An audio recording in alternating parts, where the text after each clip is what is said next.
Hello बच्चों, कैसे हैं आप। आशा है सभी स्वस्थ और मस्त होंगे। आनंदम पाठचर्या की कक्षा में आप सभी का स्वागत है। आज की हमारी कहानी है मोहित गया बाजार। मोहित एक शर्मीले स्वभाव का बालक था। वह बाहर के कार्यों को करने का साहस नहीं जुटा पाता था। वह सिर्फ घर में अपनी माँ तथा कुछ मित्रों के साथ ही अपने को सहज महसूस करता था।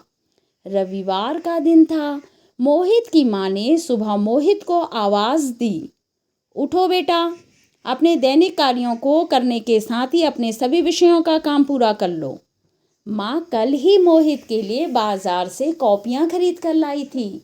मोहित एक एक कर सभी विषयों का कार्य करने लगा। तभी मोहित का दोस्त रोहन आया।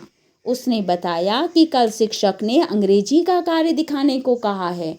अब मोहित अंग्रेजी की कॉपी ढूंढने लगा तो वह उसे नहीं मिली और वह फपक फपक कर रोने लगा। माँ ने प्यार से उसके रोने का कारण पूछा तो उसने कहा, माँ, अंग्रेजी का कार्य मुझे करना है, लेकिन आप वह कॉपी तो लाई ही नहीं, अब मैं क्या करूँ। माँ ने कहा, बेटा, घर पर बहुत सारे काम होने के कारण मैं बाजार नहीं जा सकती। तुम स्वयं बाजार चले जाओ और अपनी कॉपी ले आओ। मोहित अकेले बाजार जाने का साहस नहीं जुटा पा रहा था। माँ की मजबूरी समझते हुए आज वह पहली बार अकेले बाजार जाने को तैयार हुआ। दुकान से कॉपी लेने के बाद वह दुकानदार को पैसे देने लगा। तभी दुकानदार ने कहा, बेटा, आपकी माँ ने कल ही यह कॉपी जानबूझकर यहीं छोड़ दी थी। अब मोहित यह समझ नहीं पा रहा था कि माँ ने ऐसा क्यों किया, लेकिन आज मोहित बहुत खुश था कि वह अकेले ही बाजार जाकर अपने लिए कॉपी लेकर आया। बच्चों बताएंगे कि आप किस किस के साथ खुद को सहज महसूस करते हैं।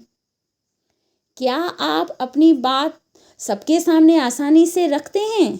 यदि हाँ तो क्यों? यदि नहीं तो क्यों? माँ ने कॉपी दुकान में ही क्यों छोड़ी होगी?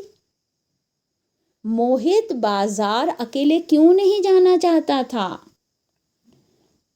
अगर आपका कोई दोस्त मोहित की तरह शर्मीला हो तो आप उसकी कैसे मदद करेंगे? बच्चों, यह कहानी आपको कैसी लगी?